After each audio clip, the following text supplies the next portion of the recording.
जय हिंद दोस्तों। स्वागत है हमारे यूट्यूब चैनल राज स्टडी जीएस पे। दोस्तों, इस वीडियो में हम प्राचीन इतिहास के प्रश्नों को देखेंगे जो कि आने वाले सभी एग्जामों के लिए काफ़ी महत्वपूर्ण होगा। तो चलिए शुरुआत करते हैं पहले प्रश्न से। पहला प्रश्न है कि किस विदेशी यात्री ने भारत का दौरा सबसे पहले किया था? तो इसका राइट आंसर है option number B, Megasthenes.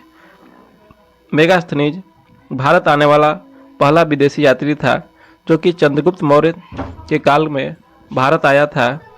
Chandragupta Maurya के काल में भारत आया था और मेगास्थनीज जो है सेल्यूकस निकेटर का राजदूत था। सेल्यूकस निकेटर का राजदूत था जिसने इंडिका नामक पुस्तक की रचना की थी। ह्वेनसांग के बारे में हम देखेंगे तो यह हर्षवर्धन के दरबार में आने वाला विदेशी यात्री था। और ईर्तसिंह जो था चीनी यात्री था, यह भी नालंदा विश्वविद्यालय में अध्ययन के लिए आया था। और फहियान जो है चंद्रगुप्त द्वितीय के शासनकाल में भारत आया था। नेक्स्ट देखते हैं कि प्राचीन भारत में निम्न में से कौन सा विद्या अध्ययन का केंद्र नहीं था? तो इसका राइट आंसर है ऑप्शन नंबर डी, कौशाम्बी। प्राचीन भारत में विद्या का अध्ययन का केंद्र कौशाम्बी नहीं था, जबकि तक्षशिला, विक्रमशिला और नालंदा जो है विद्या का केंद्र था। नेक्स्ट देखते हैं कि शून्य की खोज किसने की थी? तो इसका राइट आंसर है ऑप्शन नंबर बी, आर्यभट्ट। शून्य की खोज जो है आर्यभट्ट के द्वारा किया गया था। नेक्स्ट है कि किस पुस्तक का 15 भारतीय और 40 विदेशी भाषाओं में अनुवाद किया जा चुका है? तो इसका राइट आंसर है option number C, Panchatantra. Panchatantra का जो पुस्तक है उसका 15 भारतीय और 40 विदेशी भाषाओं में अनुवाद किया जा चुका है। और इसके जो लेखक हैं विष्णु शर्मा हैं। अभिज्ञान शकुंतलम के बारे में देखेंगे तो इसके जो रचना किए हैं कालिदास ने किए हैं। और हितोपदेश के जो लेखक हैं उनका नाम नारायण पंडित है। नेक्स्ट देखते हैं कि न्यूमिस्मेटिक्स क्या है? तो इसका राइट आंसर है कि ऑप्शन नंबर बी, सिक्कों और धातुओं का अध्ययन ही न्यूमिस्मेटिक्स कहलाता है। तो इसका राइट आंसर हो जाएगा ऑप्शन नंबर बी। दोस्तों, ये सभी महत्वपूर्ण प्रश्न हैं प्राचीन इतिहास के, तो आप इस वीडियो को लास्ट तक जरूर देखें, आपको काफ़ी फायदा होगा। नेक्स्ट देखते हैं कि हितोपदेश के लेखक कौन हैं? तो इसका राइट आंसर है ऑप्शन नंबर सी, नारायण पंडित। हितोपदेश के लेखक जो है नारायण पंडित हैं, जबकि विष्णु शर्मा जो है पंचतंत्र के लेखक हैं। नेक्स्ट है कि नाट्यशास्त्र की रचना किसने की? तो इसका राइट आंसर है ऑप्शन नंबर सी, भरत मुनि। नाट्यशास्त्र की रचना जो है भरत मुनि के द्वारा किया गया था। अशोक घोष के बारे में हम देखेंगे तो इसने बुद्ध चरित्र नामक पुस्तक को लिखा था। और वसुमित्र के बारे में देखेंगे तो जब चौथी बौद्ध संगति हुई थी कुंडलवन में, तो उस समय उसकी अध्यक्षता जो है वसुमित्र के द्वारा किया गया था। नेक्स्ट देखते हैं कि विक्रम संवत प्रारंभ हुआ था। तो इसका राइट आंसर है ऑप्शन नंबर सी, 58 ईसा पूर्व। 58 ईसा पूर्व में विक्रम संवत प्रारंभ हुआ था। यदि हम शक संवत के बारे में देखेंगे तो वह 78 ईस्वी में शुरू हुआ था, शक संवत। नेक्स्ट है कि अंकोरावाट का मंदिर कहाँ स्थित है? तो इसका राइट आंसर है option number D, Cambodia. Cambodia में अंकोरावाट का मंदिर स्थित है, जिसको सूर्यवर्मन द्वितीय के द्वारा बनवाया गया था। नेक्स्ट है कि पूरा पाषाण काल में आदि मानव के मनोरंजन के साधन थे। तो इसका राइट आंसर हो जाएगा ऑप्शन नंबर ए, शिकार। पूरा पाषाण काल में आदि मानव के मनोरंजन के लिए जो साधन था वह शिकार था। नेक्स्ट देखेंगे कि निम्नलिखित में से किसकी चालकोलिथिक एज कहा जाता है? किसको चालकोलिथिक एज कहा जाता है? तो इसका राइट आंसर हो जाएगा ऑप्शन नंबर सी, ताम्रपाषाण युग। ताम्रपाषाण युग को चालकोलिथिक एज भी कहा जाता है। नेक्स्ट देखेंगे कि नालंदा विश्वविद्यालय किस लिए विश्व प्रसिद्ध था? तो इसका राइट आंसर है ऑप्शन नंबर सी, बौद्ध धर्म दर्शन के लिए। नालंदा विश्वविद्यालय बौद्ध धर्म दर्शन के लिए प्रसिद्ध था। और इसको जो है गुप्त वंश के शासक कुमार गुप्त के द्वारा बनाया गया था और इसे ध्वस्त जो है नालंदा विश्वविद्यालय को ध्वस्त करने वाला कुतुबुद्दीन ऐबक का सेनापति बख्तियार खिलजी था। तो आप इसको याद कर लीजिए कि बनवाया था कुमारगुप्त और उसको ध्वस्त किया था बख्तियार खिलजी, और यह बौद्ध धर्म दर्शन का प्रसिद्ध केंद्र था। नेक्स्ट देखेंगे कि आधुनिक मानव के हाल का पूर्वज है। तो इसका राइट आंसर है option number B, Cro Magnon मनुष्य हैं आधुनिक मानव के हाल का पूर्वज। नेक्स्ट देखते हैं कि ईसा की प्रारंभिक सदियों में भारत तथा रोम के बीच घनिष्ठ व्यापारिक संबंधों की सूचना किस पूरा स्थल की खुदाई से प्राप्त होती है। तो इसका राइट आंसर है ऑप्शन नंबर डी, अरिकमेडु से यह पता चलता है कि भारत तथा रोम के बीच घनिष्ठ व्यापारिक संबंध था। अरिकमेडु देखेंगे तो यह पांडिचेरी जो है उसके 3 किलोमीटर दक्षिण में स्थित है। नेक्स्ट है कि आधुनिक देवनागरी लिपि का प्राचीनतम रूप है। तो इसका राइट आंसर है ऑप्शन नंबर बी, ब्राह्मी। आधुनिक देवनागरी लिपि का प्राचीनतम रूप ब्राह्मी है। यहीं आगे जाकर देवनागरी लिपि में बदल गया था। नेक्स्ट है कि मानव द्वारा सर्वप्रथम प्रयुक्त अनाज कौन था। तो इसका राइट आंसर है ऑप्शन नंबर बी, गेहूं और जौ। मानव द्वारा सर्वप्रथम गेहूं और जौ का प्रयुक्त किया गया था। और यदि हम कृषि का साक्ष्य देखेंगे तो सबसे पहले कृषि का साक्ष्य मेहरगढ़ से प्राप्त होता है। नेक्स्ट देखते हैं कि काव्य शैली का प्राचीनतम नमूना किसके अभिलेख में मिलता है। तो इसका राइट आंसर है ऑप्शन नंबर ए, रुद्रदामन के जूनागढ़ अभिलेख से। रुद्रदामन का जो अभिलेख है यह जूनागढ़ गुजरात राज्य में स्थित है। इससे ही पता चलता है कि जो चंद्रगुप्त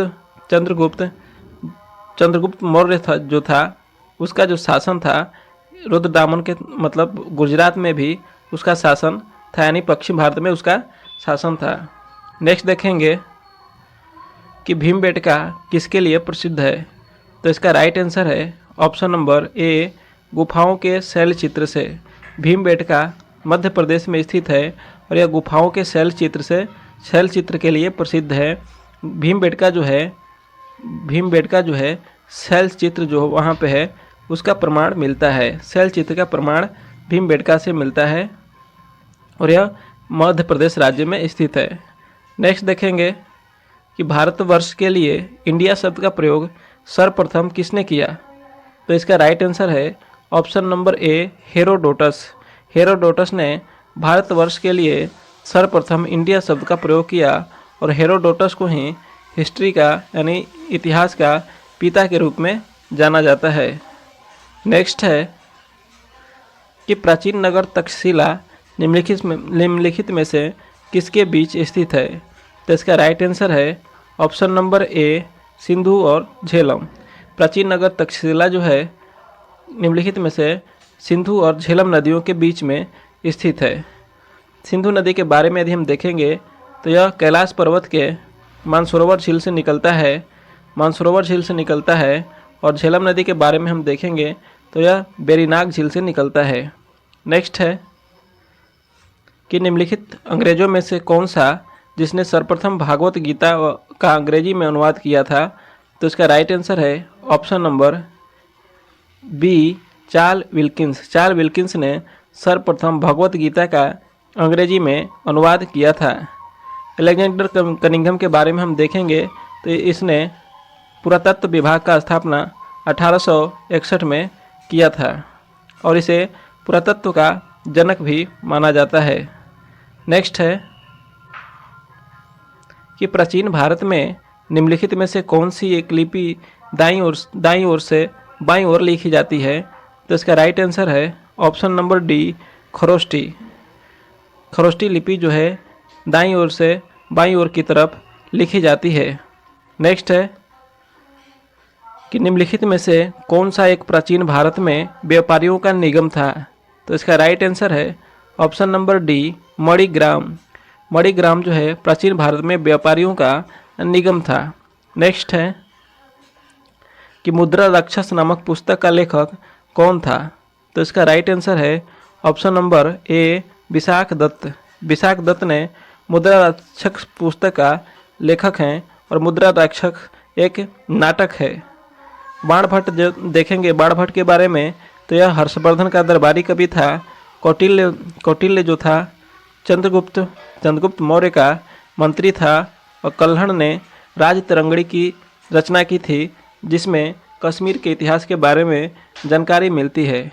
नेक्स्ट है कि बौद्ध एवं जैन एवं ब्राह्मण धर्मों में कौन सी धारणा एक जैसी है? तो इसका राइट आंसर है ऑप्शन नंबर ए कर्मवाद का सिद्धांत। बौद्ध जैन एवं ब्राह्मण धर्मों में जो कॉमन है वह है कर्मवाद का सिद्धांत। तो इसका राइट आंसर है ऑप्शन नंबर ए कर्मवाद का सिद्धांत। नेक्स्ट है कि भारत में डाक व्यवस्था शुरू करने वाला ब्रिटिश गवर्नर जनरल कौन था? तो इसका राइट आंसर है ऑप्शन नंबर ए लॉर्ड डलहौजी। लॉर्ड डलहौजी भारत में डाक व्यवस्था शुरू करने वाला पहला ब्रिटिश गवर्नर जनरल था।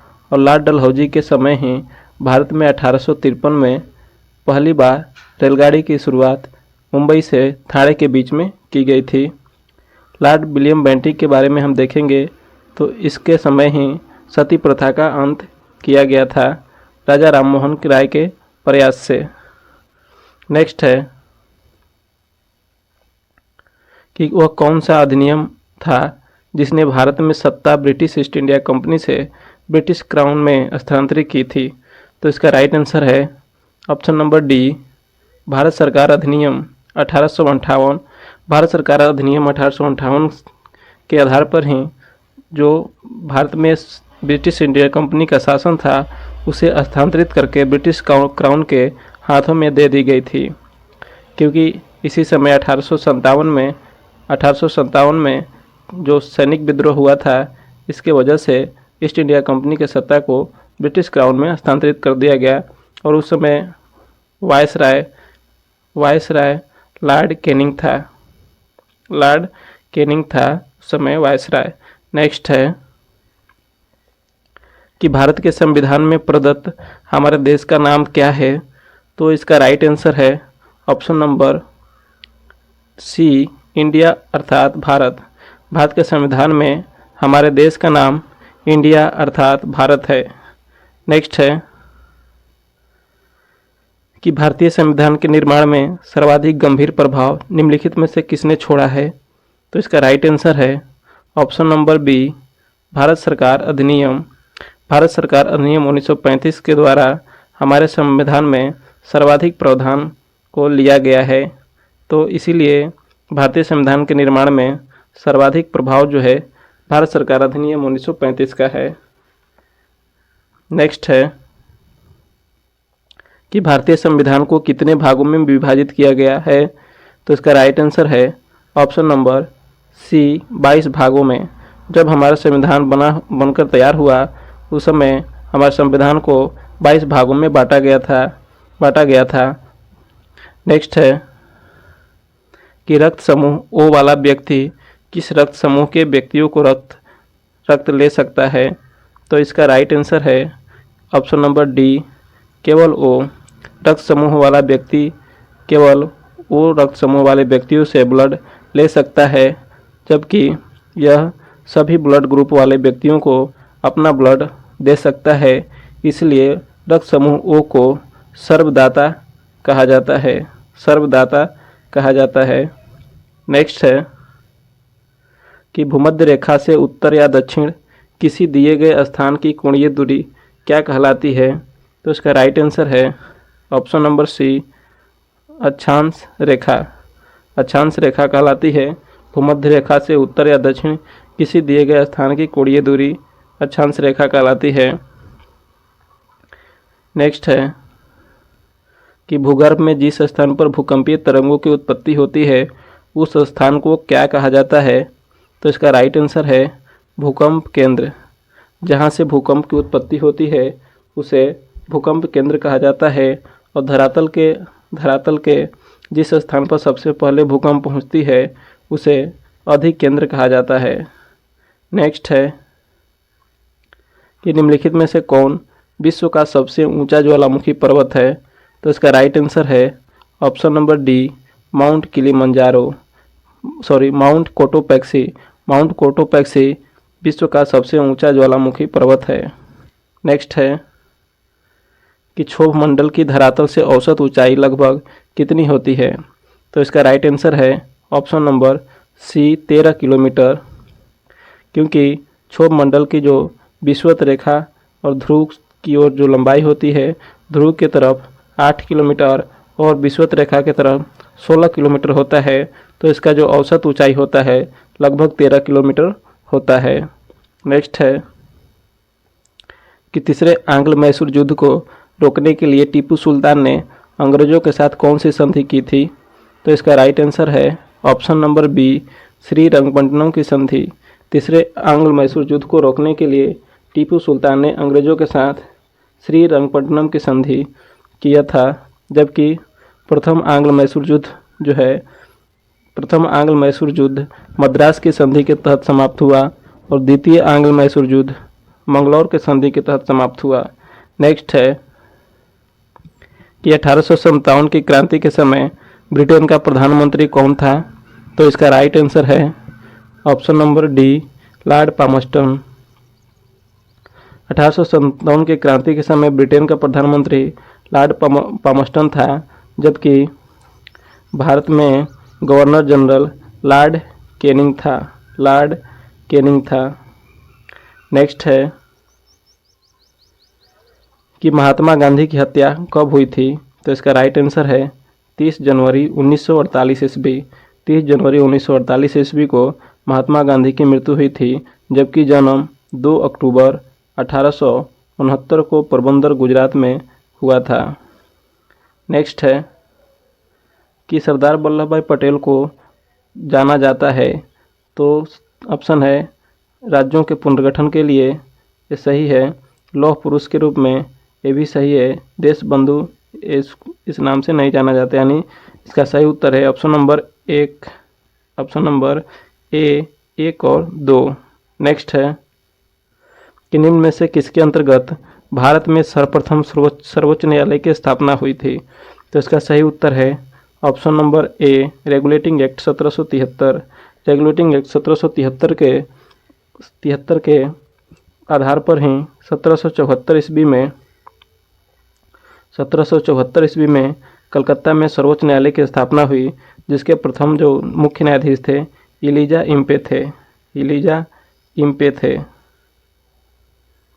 नेक्स्ट है कि गोदान और गबन दोनों एक ही लेखक की रचनाएं हैं, उनका नाम क्या है? तो इसका राइट आंसर है option number B, Munshi Premchand. Godaan और गबन मुंशी प्रेमचंद की रचनाएं हैं। नेक्स्ट है कि किस गवर्नर जनरल ने 1911 में भारत की राजधानी कोलकाता से दिल्ली स्थानांतरित करने की घोषणा की? तो इसका राइट आंसर है option number C, Lord Hardinge. Lord Hardinge ने भारत की राजधानी को कोलकाता से दिल्ली स्थानांतरित करने की घोषणा की थी। नेक्स्ट है कि 1922 ईस्वी में निम्नलिखित में से किसके द्वारा उद्धार व्यक्त किया गया कि भारतीय संविधान भारतीयों की इच्छा अनुसार होगा? तो इसका राइट आंसर है ऑप्शन नंबर ए, महात्मा गांधी। 1922 में महात्मा गांधी के द्वारा ही सबसे पहले उद्धार व्यक्त किया गया कि भारतीय संविधान भारतीयों की इच्छा अनुसार होगा। नेक्स्ट है कि अल हिलाल समाचार पत्र किसके द्वारा राष्ट्रीयता के प्रचार के लिए शुरू किया गया था? तो इसका राइट आंसर है ऑप्शन नंबर सी, अबुल कलाम आज़ाद। अबुल कलाम आज़ाद के द्वारा अल हिलाल समाचार पत्र को शुरू किया गया था। नेक्स्ट है नवजात शिशुओं में हड्डियों की संख्या लगभग कितनी होती है? तो इसका राइट आंसर है ऑप्शन नंबर सी, 300। नवजात शिशुओं में हड्डियों की संख्या लगभग 300 होती है, जबकि वयस्क मनुष्यों में हड्डियों की संख्या लगभग 206 होती है। नेक्स्ट है कि मानव शरीर के किस भाग में सबसे छोटी हड्डी होती है? तो इसका राइट आंसर है ऑप्शन नंबर ए, कान में। कान में सबसे छोटी हड्डी जिसका नाम स्टेपिस है, जबकि मानव शरीर की सबसे बड़ी हड्डी फीमर जो होती है वह जांघ में पाई जाती है। नेक्स्ट है कि मानव शरीर में रुधिर बैंक का कार्य कौन करता है? तो इसका राइट आंसर है ऑप्शन नंबर डी, यकृत। मानव शरीर में रुधिर बैंक का कार्य यकृत के द्वारा किया जाता है। नेक्स्ट है कि किस रक्त समूह को सर्वग्राही कहा जाता है? तो इसका राइट आंसर है option number C, A B. A B को सर्वग्राही के रूप में जाना जाता है, जबकि ओ को सर्वदाता के रूप में जाना जाता है। नेक्स्ट है कि निम्नलिखित में से कौन सा एक भारतीय शास्त्रीय नृत्य नहीं है? तो इसका राइट आंसर है भांगड़ा। भांगड़ा शास्त्रीय नृत्य नहीं है बल्कि लोक नृत्य है, जबकि मणिपुरी, भरतनाट्यम, कथक सभी शास्त्रीय नृत्य हैं। नेक्स्ट है कि रथ यात्रा उत्सव